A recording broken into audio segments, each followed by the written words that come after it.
Hi friends, welcome to our channel. Let's know it. நாம இன்னைக்கு honey cake எப்படி பண்றதுங்கறத பார்க்கலாம். முதல்ல ஒரு பேசிக் வெனிலா ஸ்பாஞ்ச் கேக் ரெடி பண்ணிடலாம். இது பண்றதுக்கு தேவையான இன்கிரிடியன்ட்ஸ் என்னலாம்னு பார்த்திடலாம். ஒரு கப் அளவுக்கு மைதா எடுத்து வச்சிருக்கேன், அதாவது ஆல் பர்பஸ் ஃப்ளார். 100 கிராம் அளவுக்கு வெண்ணெய். நம்ம வெனிலா எசன்ஸ் எடுத்து வச்சிருக்கேன். இதுல இருந்து 1 டேபிள் ஸ்பூன் அளவுக்கு வெனிலா எசன்ஸ் யூஸ் பண்ணிக்க போறேன். அரை கப் பால், இது காய்க்காத பால் தான் எடுத்து வச்சிருக்கேன். நீங்கள் காய்ச்சி ஆற வச்ச பால் கூட யூஸ் பண்ணிக்கலாம். 2 முட்டை எடுத்து வச்சிருக்கேன். அப்புறமா 1.5 டீஸ்பூன் அளவுக்கு பேக்கிங் பவுடர் எடுத்து வச்சிருக்கேன். அரை கப் அளவுக்கு சுகர் எடுத்திருக்கேன். சுகர் பார்த்தீங்கன்னா நார்மல் வெனிலா கேக் யூஸ் பண்ணுறதை விட கொஞ்சம் கம்மியாகவே எடுத்திருக்கேன். ஏன்னா இது ஹனி கேக் இல்லையா, நம்ம மேலே ஹனி சிரப் பண்ணி சேர்த்துப்போம். அதனால நான் இப்போ சுகரை கொஞ்சம் கம்மியாக எடுத்திருக்கேன். முதல்ல வெனிலா கேக் ரெடி பண்ணிடலாம். ஒரு மிக்சிங் பவுல் எடுத்து வச்சிருக்கேன். இதில் நாம் எடுத்து வச்சிருக்கோம் இல்லையா 100 கிராம் அளவுக்கு பட்டர் சேர்த்துக்கலாம். ரூம் டெம்பரேச்சரில் பட்டர் இருக்கிற மாதிரி பார்த்துக்கோங்க. ஹேண்ட் பிளெண்டர் வச்சு லைட்டாக பிளெண்ட் பண்ணிடலாம். லைட்டாக அந்த பட்டர் கொஞ்சம் சாஃப்ட் ஆகிற அளவுக்கு பிளெண்ட் பண்ணிக்கலாம். இப்போது பட்டரை லைட்டாக சாஃப்ட் ஆகிறதுக்காக பீட் பண்ணியிருக்கேன். இதில் 1/2 கப் அளவுக்கு சுகர் சேர்த்துக்க போகிறேன். நான் நார்மல் கிறிஸ்டல் சுகர் தான் யூஸ் பண்ணுறேன். நீங்கள் வேணால் 1/2 கப் மெஷர் பண்ணிவிட்டு பவுடர் பண்ணி கூட சேர்த்துக்கலாம். இப்போது இதை நல்லா சாஃப்ட் அண்ட் ஃப்ளஃபியாக வர்றது வரைக்கும் பீட் பண்ணி எடுத்துக்கலாம்.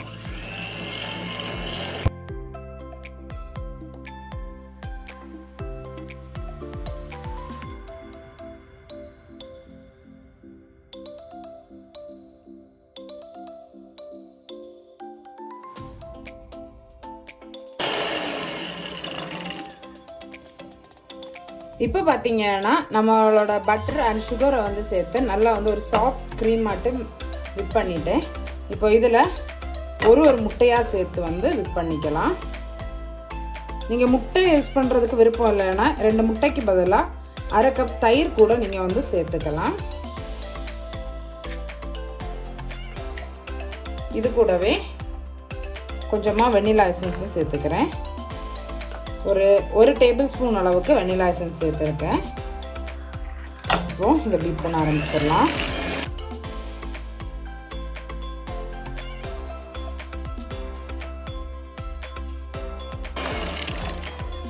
இப்போ அடுத்த முட்டையை இது கூட சேர்த்துக்கலாம்.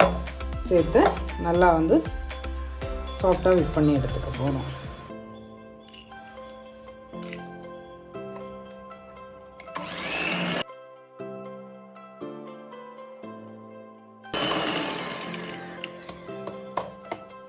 இப்போ இதையுமே நல்லா விப் பண்ணி எடுத்துக்கிட்டாச்சு. சைடில் இருக்கிறதெல்லாம் ஸ்க்ரேப் பண்ணிடலாம். இப்போ இதில் நம்ம எடுத்து வச்சுருக்கோம் இல்லையா பால், இதுலேருந்து பாதி அளவுக்கு இப்போ சேர்த்துக்கலாம். பாதி அளவுக்கு பால் சேர்த்துருக்கேன். இப்போ இதையுமே ஒரு வாட்டி விப் பண்ணிக்கலாம்.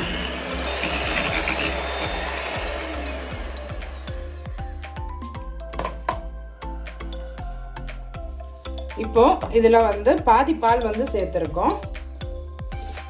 நான் இங்கே பேக்கிங் பவுடர் எடுத்து வச்சுருக்கேன் இல்லையா, இது கூடவே ஒரு பிஞ்ச் அளவுக்கு சால்ட் எடுத்து வச்சுருக்கேன். இதை இதில் சேர்த்துக்கலாம்.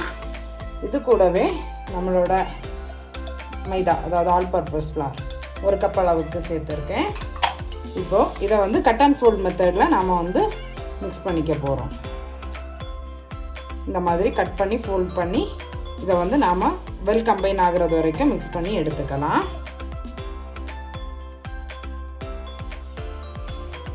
இப்போது நம்மளோட பேட்டரோட கன்சிஸ்டன்சி பார்த்தீங்கன்னா இந்த மாதிரி திக்காக இருக்கு இல்லையா, நமக்கு ஃப்ளோயி கன்சிஸ்டன்சியில் இருக்கணும். நம்ம ஹனி கேக் பண்ணுறதுனால ஃப்ளோயி கன்சிஸ்டன்சியில் இருக்கணும். ஸோ பாக்கி இருக்கிற பாலையும் சேர்த்துக்கலாம்.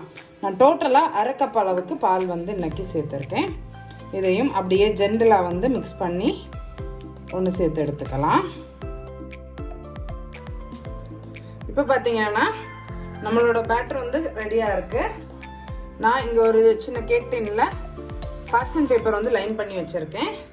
இப்போது இந்த பேட்டரை இந்த பார்ச்மெண்ட் பேப்பர் லைன் பண்ணி வச்சுருக்கோம் இல்லையா, இதுக்குள்ளே நாம் சேர்த்துக்கலாம். நீங்கள் பார்ச்மெண்ட் பேப்பருக்கு பதிலாக பட்டர் பேப்பர் இல்லைன்னா டஸ்டிங் கூட பண்ணிக்கலாம். நம்ம பட்டர் வந்து தேய்ச்சிட்டு டஸ்டிங் பண்ணியிருப்போம்.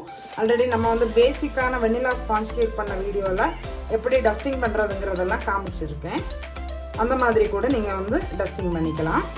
ஓவன் வந்து 180 டிகிரி செல்சியஸில் ப்ரீஹீட் பண்ணியிருக்கேன். 180 டிகிரி செல்சியஸில் 30 to 35 மினிட்ஸ் வந்து இதை வந்து பேக் பண்ணி எடுத்துக்க போகிறோம். ஓவன் டிபெண்ட் பண்ணி டைம் வந்து வேரி ஆகும். இப்போது ஜஸ்ட் வந்து இந்த மாதிரி ஷேக் பண்ணி டேப் பண்ணி லெவல் பண்ணிக்கோங்க. ஸோ தட் உள்ளே இருக்கிற எக்ஸஸ் ஏர் கேப் எல்லாமே ரிலீஸ் ஆகிடும். இப்போ ஓவன் வந்து ப்ரீஹீட் ஆகிட்டு இருக்கு. இந்த ஓவனை ஓப்பன் பண்ணிடலாம். ப்ரீஹீட் பண்ணி வச்சுருக்கேன் 180 டிகிரி செல்சியஸில். உள்ளே வச்சிடலாம். ஓகேவா? சென்டராக ப்ளேஸ் பண்ணியிருக்கேன். தூக்கி வைக்கிறதுக்கு ஒரு ஸ்டாண்ட் வச்சு இதை வந்து பார்த்தீங்கன்னா இப்போது கன்வெக்ஷன் மோடில் 180 டிகிரி 180ல் ஒரு 30 to 35 மினிட்ஸ் வந்து நான் செட் பண்ணி பேக் பண்ணி எடுத்துக்க போகிறேன். 30 மினிட்ஸ் செட் பண்ணியிருக்கேன். பேக்காக ஆரம்பிச்சிருச்சு. இப்போ பார்த்தீங்கன்னா நம்மளோட கேக் வந்து பேக் பண்ணி எடுத்துகிட்டு வந்துட்டேன்.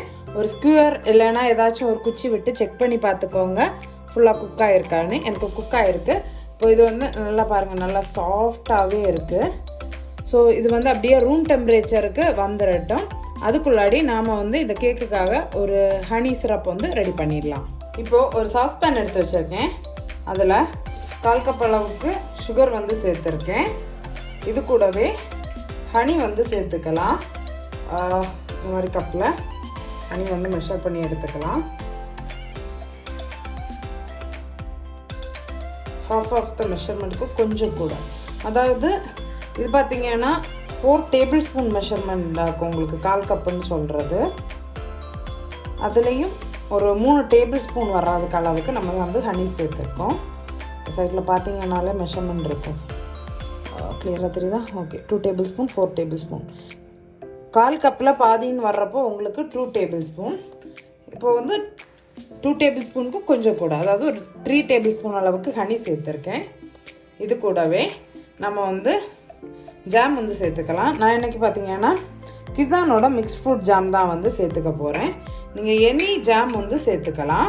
இதிலையே ஒரு 1/4 கப் அளவுக்கு மிக்ஸ் ஃப்ரூட் ஜாம் சேர்த்துருக்கேன்.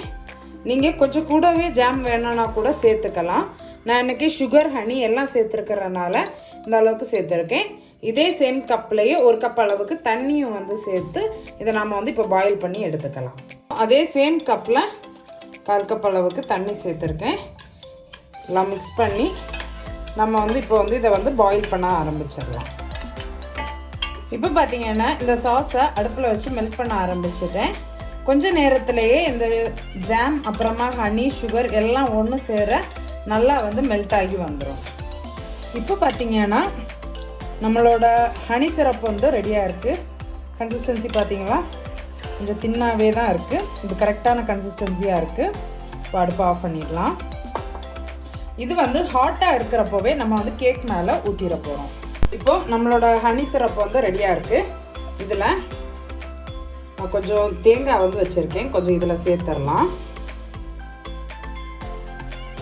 ஃப்ரெஷ்ஷாக தேங்காய் வந்து துருவிட்டு லைட்டாக ட்ரை ரோஸ்ட் பண்ணி எடுத்து வச்சுருக்கேன். வந்து மிக்ஸ் பண்ணிக்கலாம். நம்மளோட ஹனி சிரப் வந்து ரெடியாக இருக்கு இல்லையா? கேக்கை பார்த்தீங்கன்னா டாப் லேயரை மாத்திரம் கட் பண்ணி எடுத்திருக்கேன். டாப்பில் வந்து கிராக் விழுந்துருந்துச்சு இல்லையா, அந்த லேயரை கட் பண்ணி எடுத்திருக்கேன். நல்லா பாருங்கள், நல்லா சாஃப்டாக இருக்குது, நல்லா ஸ்பாஞ்சியாக இருக்குது கேக்கு. இப்போது நம்ம எடுத்து வச்சுருக்கோம் இல்லையா இந்த ஹனி சிரப், அதை வந்து மேலே அப்படியே வந்து ஃபுல்லாக வந்து சேர்த்துக்கலாம்.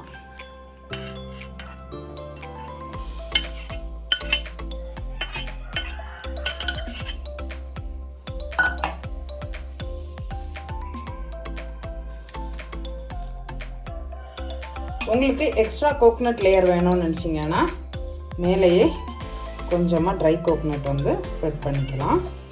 கொஞ்ச நேரத்திலேயே இந்த கேக் வந்து பார்த்தீங்கன்னா எல்லா மாய்ஸ்சரையும் அப்சர்வ் பண்ணிடும். நான் வந்து பார்த்தீங்கன்னா இன்றைக்கி கொஞ்சம் திக் லேயராகவே கோகனட் போட்டிருக்கேன். உங்களுக்கு கோகனட் லேயர் கம்மியாக போதும்னா நீங்கள் கம்மியாகவே வந்து சேர்த்துக்கலாம். இந்த கோகனட் பார்த்தீங்கன்னா ஃப்ரெஷ்ஷாக கிரேட் பண்ணிவிட்டு ட்ரை ரோஸ்ட் பண்ணியிருக்கேன். அதோட கலர் சேஞ்ச் ஆகாமல் ட்ரை ரோஸ்ட் பண்ணியிருக்கேன். இப்போ கேக் பார்த்தீங்கன்னா வார்மாக இருக்குது. நம்ம சேர்த்த சிரப் வந்து பார்த்தீங்கன்னா ஹாட்டாக இருக்குது. இது வந்து அப்படியே கூல்டவுன் ஆகிடட்டும். கூல்டவுன் ஆன அப்புறமா ரெஃப்ரிஜிரேட்டரில் வச்சுட்டு ஒரு 2 மணி நேரத்துக்கு அப்புறமா கட் பண்ணி சர்வ் பண்ணலாம். இப்போ பார்த்தீங்கன்னா இந்த கேக்கை கிட்டத்தட்ட ஒரு 1 ஹவருக்கு மேலே நான் ஃப்ரிட்ஜில் வச்சு சில் பண்ணி எடுத்திருக்கேன். இப்போ இதை வந்து எடுத்துடலாம். எடுத்துட்டு வச்சிடலாம். இந்த மாதிரி ஹனி கேக் பண்ணுறப்போ பார்ச்மெண்ட் பேப்பர் போட்டு பண்ணிங்கன்னா இந்த மாதிரி எடுக்கிறதுக்கு ஈஸியாக இருக்கும். இதை வந்து கட் பண்ணிடலாம். இன்னைக்கு பார்த்தீங்கன்னா இந்த மாதிரி நீல வாக்கில் பீஸ் பண்ணிக்க போகிறேன். நம்ம இப்போ வந்து இதை ஒரு பிளேட்டில் வந்து ட்ரான்ஸ்ஃபர் பண்ணிடலாம். தெரியுதா? நல்லா ஜூஸியாக வந்து இருக்குது கேக்கு. நல்லா மாய்ஸ்டாக ஜூஸியாக இருக்குது. நம்ம சேர்த்தோம் இல்லையா அந்த ஹனி சிரப் எல்லாமே கேக்கில் வந்து நல்லா டீப்பாக உள்ள வரைக்கும் இறங்கி இருக்கு. எல்லா பீசஸையும் பிளேட்டில் ட்ரான்ஸ்ஃபர் பண்ணிடலாம். நம்மளோட சூப்பரான ஹனி கேக் வந்து ரெடி ஆயிடுச்சு. நீங்களும் மறக்காமல் இந்த ஹனி கேக்கை உங்கள் வீட்டில் ட்ரை பண்ணி பாருங்கள். ட்ரை பண்ணி பார்த்துட்டு எப்படி இருந்துச்சுங்கிற ஃபீட்பேக்கை கமெண்ட்ஸில் சொல்கிறதுக்கு மறக்காதீங்க. அது மட்டும் இல்லை, இந்த வீடியோவை உங்கள் ஃப்ரெண்ட்ஸுக்கும் ஷேர் பண்ணுங்கள். அவங்களும் வீட்டிலே எப்படி ஹனி கேக் பண்ணுறதுங்கிறத தெரிஞ்சுக்கட்டும். நம்மளோட சேனலுக்கு நீங்கள் இது வரைக்கும் சப்ஸ்கிரைப் பண்ணலைன்னா மறக்காமல் சப்ஸ்கிரைப் பண்ணிக்கோங்க. அப்போ தான் நான் ரெகுலராக போஸ்ட் பண்ணுற வீடியோஸோட அப்டேட் உங்களுக்கு வரும். சீக்கிரமாகவே இன்னொரு இன்ட்ரெஸ்டிங்கான ரெசிபியோட உங்களை மீட் பண்ணுறேன். Bye friends, thank you.